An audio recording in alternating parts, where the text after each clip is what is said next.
사람들의 행동 중에서 잘 이해가 되지 않는 것들이 종종 있습니다. 그 중에 하나가 저는 그 흡연하시는 분들에 대한 것인데, 흡연하시는 분들을 보게 되면 그 담배값에 요새는 사진들이 많이 실려 있죠. 무슨 아름다운 풍경 사진이나 그런 것들이 아니라 보통 어떤 것들입니까? 담배를 많이 펴가지고 폐가 완전히 망가져서 이렇게 그 흉측한 그 폐의 모습이라든지, 또는 그로 인해서 그 뭐라고 하죠? 인후 그쪽이 상해해서 이쪽을 완전히 수술해서 흉측한 모습들이 보통 그 사진에 실리곤 합니다. 근데 사람들은 그 사진들을 보면서 그 값을 들고 흡연을 하게 되죠. 물론 그것을 가리기 위해서 무슨 담배 케이스를 다뤄 하는 사람들도 있지만, 그것을 보면서 담배를 필 때 사람들은 어떤 느낌을 받을까요? 최소한 자기에게는 해당되지 않는다거나, 또는 나는 이 정도 피는 것 갖고는 괜찮을 거야 라고 얘기를 하면서 의도적으로 또는 무감각하게 그렇게 흡연을 하는 것은 아닐까라고 생각이 되어집니다. 물론 또 흡연하시는 분들 입장에서는 또 그렇게 생각 안 할 수도 있을 수 있겠죠. 그러나 비흡연자에게 있어서는 그런 흡연하는 분들의 그런 행동을 잘 이해하지 못할 것입니다. 그렇지만 사실은 흡연만의 문제는 아닙니다. 우리 주변에 보게 되면 너무나 뻔함에도 불구하고 그러한 것들을 선택하고 문제를 일으키는 경우도 종종 있습니다.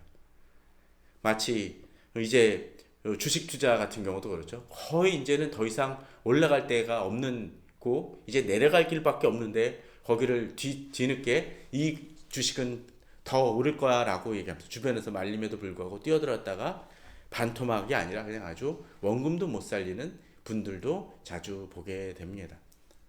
또 잘못된 인간관계를 선택해가지고 망가짐에도 불구하고 주변에서 말림에도 불구하고 그것을 선택하고 무너지는 이들도 보게 되죠. 그렇지만 신앙인들 속에서도 이런 모습들은 많이 있습니다. 지난번에도 이야기 들었지만 이 10가지 재앙이라는 건 뭡니까? 한 번의 말을 들었으면 한 가지 재앙 또는 그 재앙조차도 없을 수 있었을 것입니다.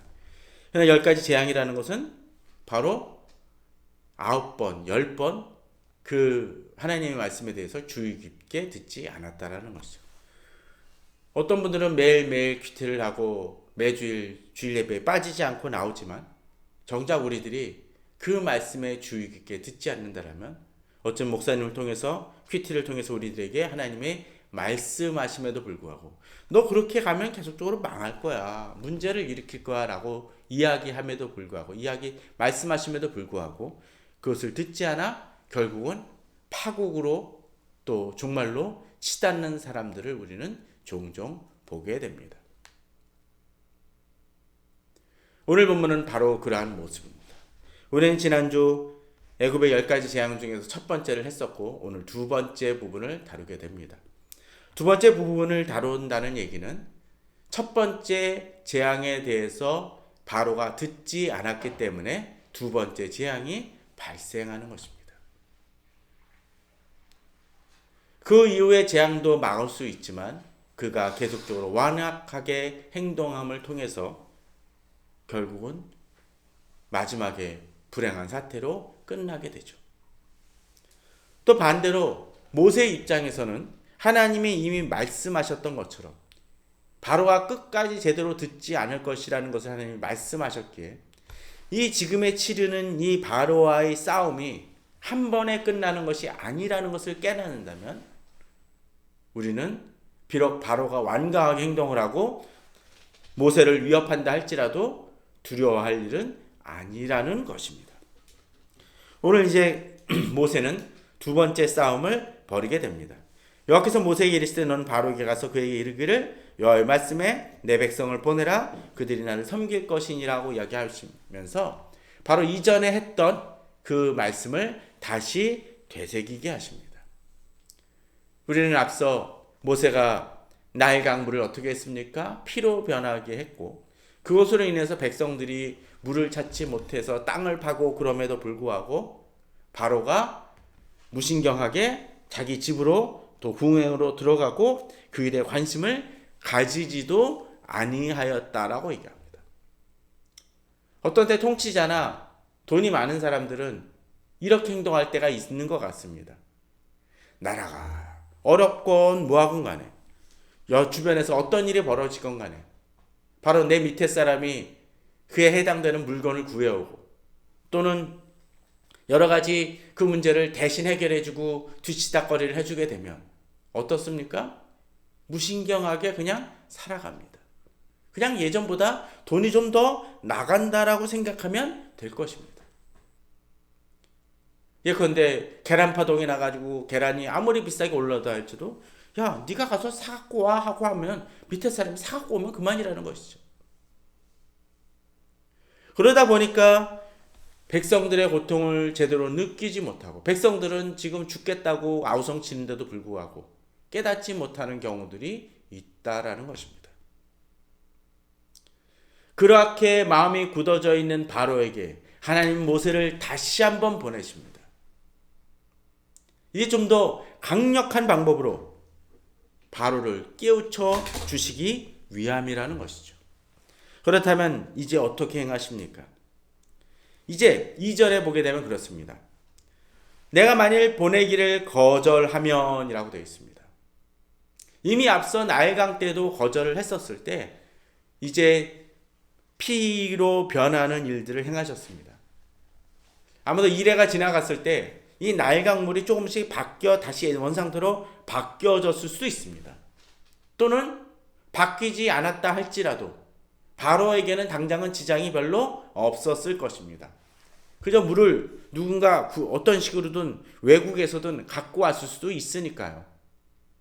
그럼 어떻게 행합니까? 이제는 또 다른 방법으로 이제는 이 정도 재앙은 내가 감당할 수 있어 라고 생각할 때 이 정도 고통은 감당할 수 있어 라고 생각할 때 하나님은 더 고통을 더하심을 통해서 이제 바로가 깨닫도록 이끄신다라는 것입니다. 이제 그 다음은 무엇입니까? 바로 개구리입니다. 내가 개구리로 너희 온 땅을 치리라. 그 얘기를 들었을 때 바로는 어떤 생각을 들었을까요? 그 정도야. 나일강이 피가 되는 것보다도 뭐 덜 할 수 있겠지라고 생각했을 수도 있을지 모릅니다. 그렇지 않을까요? 그냥 뭐 조금 생기는 것 같고 뭐가 문제야. 그러나 이 3절은 좀 더 독특한 이 개구리 현상은 좀 더 독특한 모습을 보여줍니다. 3절에 개구리가 나일강에서 무수히 생기고 라고 되어 있습니다. 한두 마리가 아니죠. 개구리가 무수히 있는 모습을 본 적이 있으십니까? 저는 예전에 이렇게 어느 호수에서 봤더니 여기 황금개구리인가 있다 그래서 잘 찾아봤더니 한 마리 보고 못 봅니다. 그래도 어딘가 가면은 예전에 어느 또 휴양림 가봤더니 올챙이들이 빠글빠글한 것도 보았습니다. 개구리를 변모한 것은 아직 보진 못했었던 상황이죠. 그러나 가끔 뉴스에 보게 되면 그런 경우가 있습니다. 개구리들이 이 생태계 이 보존을 위해서 이 태어난 다음에 이 호숫가 쪽으로 한꺼번에 가려고 막 이렇게 도로를 건너다가 차에 치여 죽는 장면이 떼죽음을 당하는 경우들이 종종 있으면서 이 생태계를 어떻게 보존할 것이냐라고 하는 것을 보면 개구리가 또 많이 생기는 곳은 많이 생기는 것 같습니다. 그런데 본문을 보면 그 이상임을 보게 됩니다. 특별히 이 개구리가 어디에서 올라옵니까? 나일강입니다. 제가 지난주 제목을 풍요의 소멸이라는 제목으로 설교 제목을 잡았었는데 예전엔 나일강은 그들에게 있어서 식수원이고 풍요의 상징, 풍요의 근원이 되어졌던 곳입니다. 그런데 그것이 어떻게 되어졌나요? 부담이 되어지고 싫어하는 것이 되어졌습니다. 그런 측면에서 풍요의 소멸이고 그러했습니다. 그런데 이제 그 나일강은 한 걸음 더 나아갑니다. 나일강이 피가 된 것만이 아니라 그것에서 뭐가 올라옵니까? 이제 백성들을 괴롭히는 존재들이 무수히 올라온다는 것입니다. 우리가 이 세상에서 어쩌면 기대하고 의지하는 것들이 그럴 수 있습니다. 사람들은 예전에 좀 편을 위해서 돈이라는 것을 만들었고 돈이 벌면 좋았습니다. 많이 버는 사람들은 많이 벌으니까 좋을 수 있겠죠. 그런데 많이 벌다 보니까 이제 여러 가지를 삽니다. 그러다 보니까 아파트 할부금 내기 위해서 또는 아파트 대출 받은 것으로 인해서 돈을 갚느라고 고생을 하고 더 많이 버느라고 고생을 합니다. 그러다 아파트 값이 폭락하면 이제부터 돈이 내게 축복이 아니라 저주같이 느껴질 때가 있죠. 많이 벌음에도 불구하고 더 고통이 쌓일 때가 있습니다. 어떤 때는 건강을 지키기 위해서 또는 자기 몸매를 유지하기 위해서 어떤 사람들은 뭐 닭가슴살만 먹거나 특별한 음식을 먹습니다. 저는 어떤 때 보면 그런 것들이 좀 답답하기도 합니다. 죄송합니다. 왜냐하면 건강을 이 자기 몸매를 위해서 먹고 싶은 걸 먹지 못한다니 참 아쉽다라는 생각도 합니다. 차라리 먹으면서 어느 정도 굳이 남에게 내 자신 몸을 생각하면 굳이 그냥 먹을 거 적당히 먹고 과식이나 뭐 비만까지는 안 간다 할지라도요. 더 좋은 게 아닐까라는 생각도 해봅니다. 어떤 때는 내가 중히 여기는 것이 나를 더 괴롭히는 것이 될 수도 있는 것 같습니다. 근데 오늘 본문을 보면 이제 그 차는 훨씬 넘어섭니다. 어떻습니까? 이것이 올라와서 어디로 갑니까? 내 궁과 침실과 내 침상위와 내 신하의 집과 내 백성과 내 화덕과 내 떡반죽 그릇에 들어갈 것이며 라고 되어 있습니다. 앞서 나일강은 어땠나요? 정말 물이 피가 되면 얼마나 심각합니까? 나일강물이 변하고 호수가 변합니다. 곳곳이 변하죠. 답답합니다. 주변을 돌아보기 싫을 것입니다. 심지어 어떻게 했나요? 나무 그릇에 담긴 물도 피가 된다고 했습니다. 그런데 어디선가 대체품을 구할 수 있다라면 이제 그 피를 보지 않을 수 있는 방법이 있습니까? 있습니다. 어떡하죠? 치우면 되겠죠. 날 강가로 안 나가면 됩니다. 물그릇 없애면 됩니다. 콜라까지 있다면 그 당시 콜라가 피로 변했는지 잘 모르겠지만 어쨌건 간에 그것을 치우면 됩니다. 안 보이면 되죠. 그런데 개구리는 어떻습니까? 궁으로 들어와요. 또 어떡하나요? 침실로 들어옵니다. 궁은 커다랗게 내 그 영역과 뭐 직장이든 가정이든 그런 데지만 이제 침실까지 들어온 건 뭡니까? 하필 침실입니다. 왜 그럴까요? 내가 쉴 수 있고 평안을 누릴 수 있는 곳입니다. 아무리 답답하고 힘들다 할지라도 사람들이 좋은 게 뭡니까? 그냥 침실 들어가서 좀 누워있으면 아무리 좀 걱정거리가 있더라도 좀 마음이 편해집니다. 그런데 그 공간마저도 파괴되어집니다. 심지어 침실이 아니라 어디까지요? 내 침상 위와. 아무리 나일강이 피가 되었다 할지라도 침상에서의 문제는 아니었습니다. 그 옆에 물꿀이 있었으면 그건 치워버리면 됩니다. 그런데 자는데 갑자기 개구리가 올라오고 얼굴을 덮치고 그러면 얼마나 고통스럽겠습니까? 어떤 때 반려동물을 키워보신 분들은 알겠지만 자는데 와가지고 이 동물이 건들면 얼마나 잠자는데 방해가 되고 합니까? 그건 사랑스럽기는 하죠. 그러나 개구리가 달려든다라면 개구리가 내 몸을 건들고 그 축축함이 건든다면 그거는 제대로 잠을 잘래야 잘 수가 없을 것입니다. 어쩌면 입 벌리다가 입으로 들어갈지도 모르고요. 근데 이것이 어디 있습니까? 자기 문제만이 아니라 신하의 집, 백성의 집까지입니다. 그 어디를 둘러봐도 피할 곳이 없음을 보여줍니다. 또 온 공동체의 문제임을 보여줍니다. 또 본문은 특별히 뒤에 참 재미난 부분이 등장을 합니다. 화덕과 내떡 반죽 그릇입니다. 화덕은 뭐 그렇게 문제가 될까요? 들어가서 타 죽으면 그만인데. 근데 그 생각을 해봅니다. 제가 중학교 때만 하더라도 그 생물 시간에 해부 시간이 있었습니다. 요새는 아마 없을 것 같아요. 동물의 동물의 뭐라 그래요? 권리보호 뭐 그런 것 때문에 아마 그건 없지 않을까 싶긴 합니다. 근데 이제 저 때는 있었습니다. 개구리 한 마리씩 놔두고 잘 들지도 않는 메스를 사용을 해가지고 배를 가르고 해부를 했었을 때가 있습니다. 그럴 때 다들 섬찟해 합니다. 조별로 돼 있으면 그 조 한 명이 맡아서 합니다. 딴 사람들은 못 만지니까.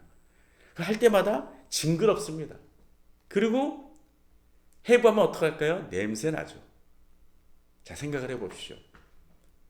가끔 가다가 이렇게 촛불에 모기라든지 그런 것만 하나 타도 파리만 하더라도 냄새 어떡하죠? 고약한 냄새가. 근데 개구리가 들어갔다고 쳐봅시다. 어떡할까요? 온 집에 냄새가, 이상한 냄새가 퍼질 것입니다. 그게 한두 마리가 아니라면 엄청나겠죠. 떡 반죽 그릇은 왜 문제가 됩니까? 떡 반죽입니다. 반죽하는데 개구리가 와가지고 펄떡 들어가면 어떡할까요? 찝찝하죠. 어쩌면 버려야 될지도 모를 것입니다. 그것도 여러 마리가 그렇다면 일상이 깨집니다. 잠자는 것도 편안치 않고 불편하고 힘듭니다. 쉴 만한 곳이 사라지는 모습을 보게 되죠. 근데 여기서 한 걸음 더 나아갑니다. 4절입니다. 개구리가 너와 내 백성과 내 모든 신하에게 기어오르리라. 느낌이 어떨까요? 애완동물이 매달리는 게 아니죠. 애완동물도 여러 번 매달리면 귀찮아가지고 막 발에 걸리적거리면 아우 좀 그만 붙어라 라고 얘기를 할 텐데, 개구리가 여러 마리씩 붙어 있다라면, 어깨에 붙고 손에 붙는다라면 징글징글 할 것입니다. 섬찟할 것입니다. 여기에 빈부격차가 있습니까? 없습니다. 앞서 바로는 어떻게 했나요? 바로는 날강물은 그냥 들어가서 신경 쓰지 않았습니다. 물 구해오는 것은 신하들의 문제이지 자기 문제는 아니었으니까요. 지금은 어떻습니까? 신하가 뭐 방벽을 세워가지고 개구리를 막아줄 것입니까? 그럴 수도 없지 않습니까?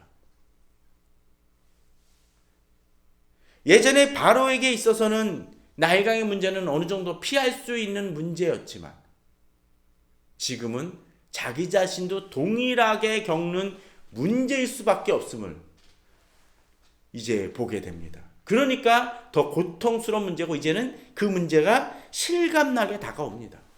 물론 나일강물에 있었어도 바로 그의 눈앞에서 나일강물이 피가 됨을 통해서 하나님은 아주 강하게 바로에게 경고하셨지만 자기에게 실질적인 피해라고 아니라고 생각했기 때문에 그걸 무시해버렸습니다.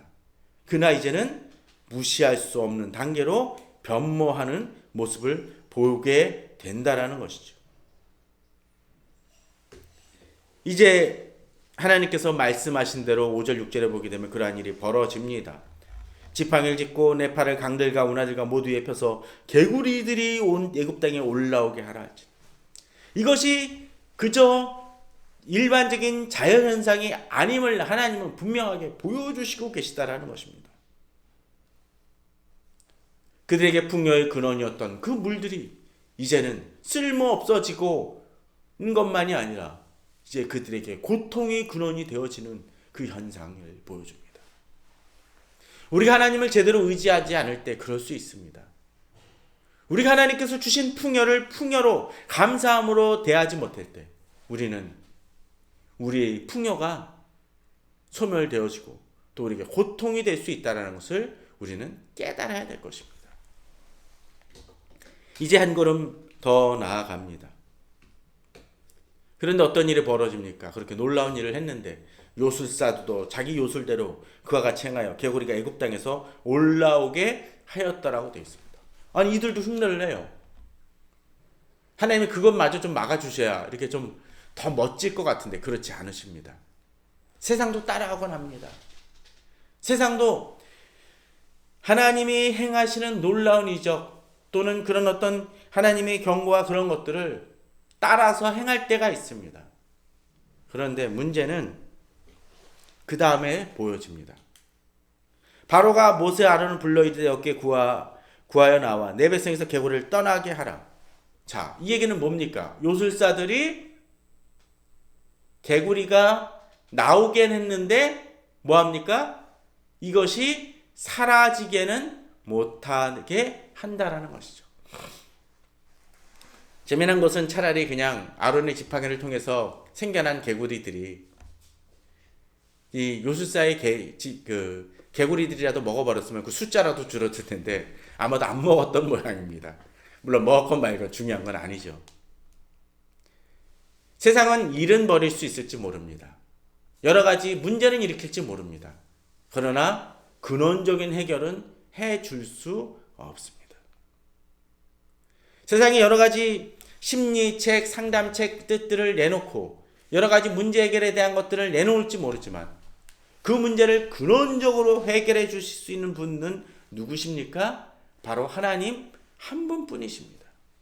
문제는 우리가 모세와 아론처럼 신뢰감이 없는 교인들과 교회가 되어진 이 시대의 문제이죠. 사실은 우리가 주님 앞에서 바로 서고 진짜 하나님 말씀을 제대로 대언하고 하나님 말씀대로 살아가는 존재들이었다라면, 그런 모습을 보였다라면 세상도 지금의 문제들에 대해서 우리들에게 의지하고 나아갔을 것입니다. 오히려 가톨릭 쪽은 얼마 전에 추기경께서 돌아가셨을 때 대통령도 그 부분에 대해 애도하는 모습을 보였습니다. 많은 사회 사람들이 애도하는 모습을 보였습니다. 예전에 김수환 추기경도 그러했었죠.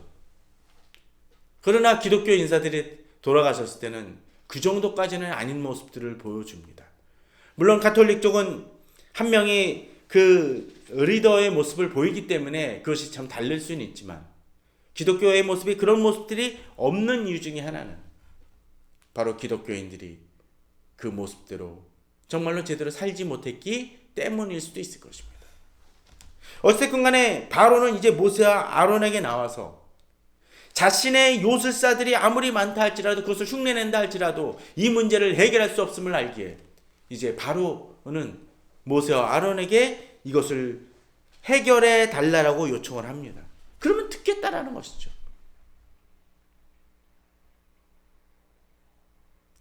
세상은 자기들에게까지 그 문제가 덮칠 때 이제 하나님의 뜻인 줄 알고 이제 하나님께 도움을 구할 때가 있곤 합니다. 자, 그런데 이제 모세가 바로에게 얘기하는 것이 참 재밌습니다. 내가 왕과 왕의 신하 왕의 백성들을 위하여 이 개구리를 왕과 왕궁에서 끊어 나일강에만 있도록 언제 간구하는 것이 좋을지 내게 분부하소서.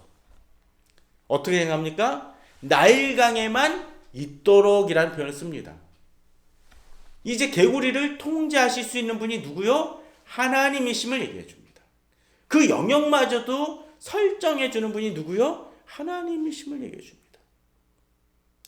또 재미난 건 그 뒷부분입니다. 언제 간구하는 것이 좋을는지 내게 분부하소서. 만일 모세가 개구리가 이제 멈추게 하겠습니다 딱 했는데 딱 어느 순간에 그냥 됐어. 그러면 아마도 바로는 어떻게 생각할까요? 그냥 될 때가 돼서 됐나 보다 라고 생각할지도 모릅니다. 아무리 봄에 꽃가루가 날려도 1년 내내 날리진 않지 않습니까? 시기가 있어요. 그런 것처럼 어쩌면 모세가 그 개구리를 없애주고 난 다음에 바로는 바로 그렇게 생각할지 모릅니다. 그러기에 모세는 이 일이 하나님을 통해서 이루어진 이름을 보여주기 위해서 언제라는 얘기를 합니다. 내가 정해진 때 딱 멈추게 하겠다라는 것입니다. 하나님이 역사하시는 것임을 분명히 나타내기 위함이죠. 바로도 급했습니다. 10절에서 뭐라 그럽니까? 내일이니라. 빨리 해달라는 얘기죠. 모세는 분명히 얘기합니다. 왕의 말씀대로 하여 왕에게 우리 하나님 여호와와 같은 이가 없는 줄을 알게 하리니 하면서 이것이 하나님을 통해서 이루어진 일임을 이야기합니다. 그리고 이것이 곧 나일강에만 있을 것임을 얘기합니다. 또 이 일을 누구를 위하여? 바로 바로와 그 백성들을 위하여 하는 일임을 분명히 합니다. 그게 무슨 얘기입니까? 이제는 좀 깨닫고 순종하라는 얘기죠. 자, 그랬더니 이제 어떤 일이 벌어집니까? 모세 아론이 바로를 떠나 나가서 바로에게 내신 개구리에 대하여 모세가 여호와께 간구하며. 그렇습니다. 하나님의 사람들은 어떤 능력이 있습니까? 하나님께 구할 수 있는 특권이 주어진 사람들입니다. 13절은 어떻게 합니까? 여호와께서 모세의 말대로 하시니라는 것을 통해서 보면 하나님은 또한 하나님의 사람들의 기도를 어떻게 해요? 들으시고 응답하시는 하나님을 보여줍니다. 이 특권이 누구에게 있습니까? 바로가 아니라 모세에게 있습니다. 그것처럼 우리가 세상을 놓고 또는 나의 문제를 놓고 주변을 놓고 기도할 때 세상의 기도가 아니라 하나님의 사람들이 기도할 때 그 기도는 어떻게 합니까? 하나님이 들으시고 응답하신다는 것입니다. 우리에게 그 믿음이 있어야 됩니다. 그러게 우리는 코로나를 위해서 기도해야 되고 미얀마를 놓고도 기도해야 됩니다. 하나님 이 문제를 해결해 달라고 구할 수 있어야 됩니다. 자, 이제 어떤 일이 벌어집니까? 여호와께서 모세의 말대로 하시니 개구리가 집과 마당과 밭에서부터 나와서 죽은지라. 신기하지 않나요? 집에서 죽었다면, 밭에서 죽었다면, 그냥 마당에서 죽었다면 그걸 치우느라고 참 많이 고생을 했을 것입니다. 그런데 밖으로 나와서 죽었어요.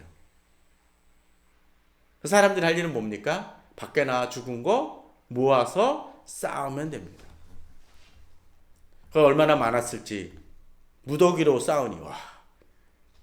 그리고 어떤 일이 벌어집니까? 땅에서 악취가 나더라. 썩은 내가 그렇게 엄청나겠죠. 그 자체가 아마도 애굽 사람들에게는 어떤 것이었을까요? 징표가 되어졌을 것입니다. 상징이 되어졌을 것입니다. 하나님의 말씀대로 순종하지 않았을 때, 그들이 거부했을 때 어떤 일이 벌어지는지를 개구리를 그 시체들을 통해서 그 냄새를 통해서 그 결과물들을 분명히 그들은 보았을 것입니다. 그럴 때 깨달아야 됩니다. 이 시대 좀 많이 안타까운 것은 코로나가 좀 잠잠할 때마다 사람들은 뭘 합니까? 쓸데없는 짓을 하고 그에 반하는 행동을 합니다. 자기들에게 있었던 재앙을 너무 쉽게 생각을 하죠.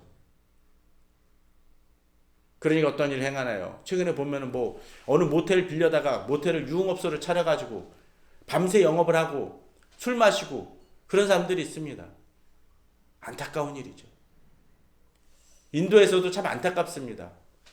정말 그 위기를 깨닫지 못하니까 종교 행사를 통해서 수많은 사람들이 거리두기 안 하고 마스크도 안 하고 합니다. 그래서 정부에만 책임을 돌리기도 합니다. 안타까운 현실이죠. 그런 모습들이 교회에도 종종 있습니다. 깨닫지 못합니다. 난 하나님을 믿으니까 예배드리니까 괜찮을 거라고 쉽게 얘기합니다. 문제는 하나님 뜻대로 순종하지 않으면서 예배만 드린다고 그것이 하나님의 뜻입니까? 아니라는 데 문제가 있죠. 우리는 그 징조를 깨달아야 될 필요가 있습니다. 그런데 이제 15절이 문제입니다. 저는 다음 주에 세 번째 재앙을 놓고도 설교할 것입니다. 그 이유가 뭡니까? 15절 때문이죠. 바로가 숨을 쉴 수 있게 됨을 보았을 때 뭐죠? 악취가 좀 더 사라지고 이거 좀 잠잠해지니까 이제 그의 마음이 다시 완강해졌다라는 것입니다. 우리가 그럴 수 있습니다. 잠시는 정말로 도저히 못 견디니까 이제 그냥 모세와 아론에게 매달려서 이것 좀 해결해 달라고 내가 이제는 듣겠노라고 얘기하다가도 조금만 문제가 해결되어지고 그 후유증이 좀 더 사라지고 난 다음에는 그의 마음이 다시 굳어질 때가 있다라는 것을 우리는 좀 깨달아야 됩니다. 우리가 그럴 수 있습니다. 하나님께 열심히 기도했던 제목들이 있습니까? 또 하나님은 내 풍성히 경험했습니까? 좀 지나면 감사가 사라지거나 또 두려움이 사라져서 곧 마음이 굳어지고 내 욕망과 내 욕심대로 행할 때가 있습니다. 우리는 깨달아야 됩니다. 악취가 사라졌다 할지라도 진정 하나님의 뜻을 바라보며 나아가야 됩니다. 또 역으로 모세처럼 여러 가지 우리는 바로와 같이 애굽을 상대로 싸울 때가 있을지 모릅니다. 그러나 그럴 때 하나님의 뜻대로 나아가지만 우리들을 거부하고 완악한 마음으로 대항하는 세상 세력들을 봤을 때 한두 번 그들이 나를 거절했다고 하여 지치거나 낭망할 필요는 없다라는 것입니다. 바로 바로처럼 그렇게 행할 것이고, 그러나 바로가 그렇게 행했다 할지라도 하나님이 뒤에 남겨진 8가지 재앙으로 그들을 심판하셨던 것처럼 우리가 하나님의 사람이라면 우리를 대적하는 세상 세력들은 결국 무너질 것임을 믿고 나아가야 한다는 것입니다. 문제는 우리가 하나님의 뜻대로 나아가느냐 하는 것이겠죠. 우리는 이제 계속적으로 이 재앙의 문제들을 볼 것입니다. 또 세상은 어떻게 반응하는지를 볼 것입니다. 또 우리는 어떻게 싸워야 될지를 볼 것입니다. 하나님은 그들을 어떻게 대하시는지도 볼 것입니다. 그것을 통해서 지금 내게 놓인 싸움들을 잘 싸워나가고 또 궁극적으로 승리하시는 우리 성도님들 되시기를 주님의 이름으로 축원합니다. 다 같이 기도하시겠습니다.